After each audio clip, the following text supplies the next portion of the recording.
So if you're dealing with a single sphere bouncing off the wall, you need to remember the following.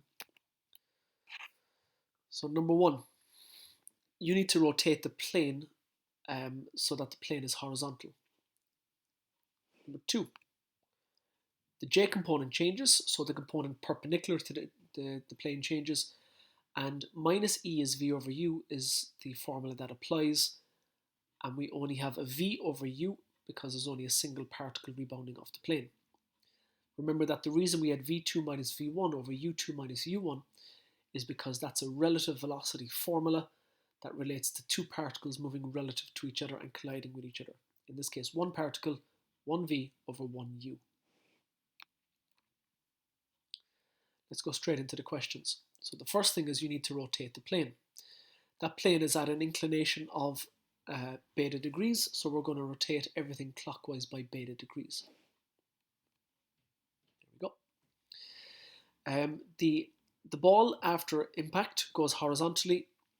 So if we look at the angle between that horizontal black line and the plane and the beta, we see they're alternate angles, which is where the red beta comes from.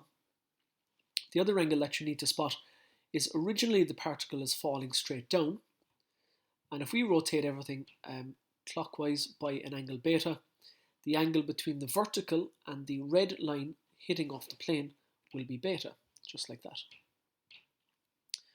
Okay, let's have a look. Prove that tan beta is equal to root E and show the fraction of kinetic energy lost during impact is 1 minus E. Now I'm going to start off the question for you, but I'll actually ask you to finish it.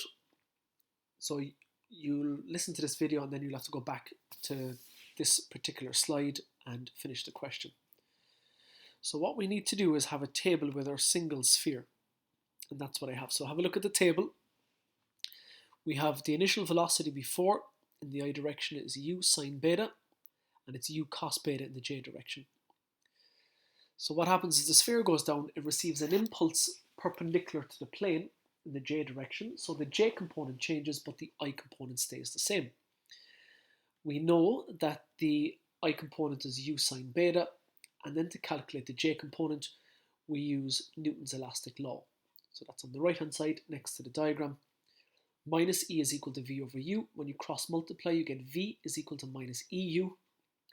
My V value is Q and the U value is U cos beta.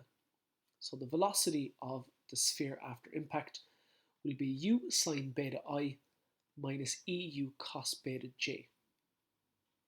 Now it's up to you then to finish the rest of the question. You'll have to pause the video, you'll even have to go back and see can you finish it off. And I'll post a marking scheme in a moment. Let's go on to question 2. So from 1982, part B.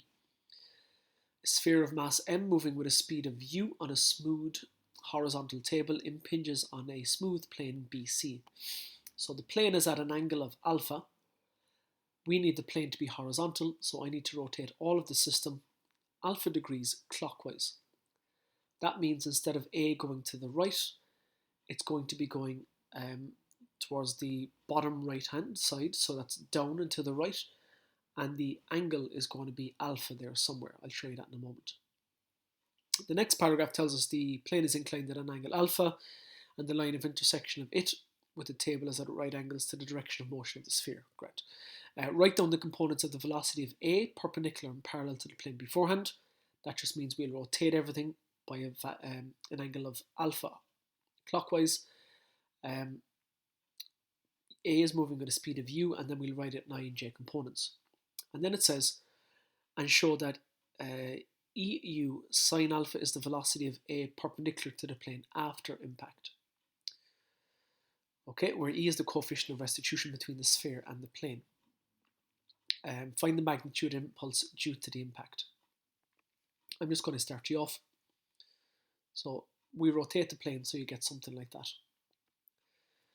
Now if we put in the velocity vector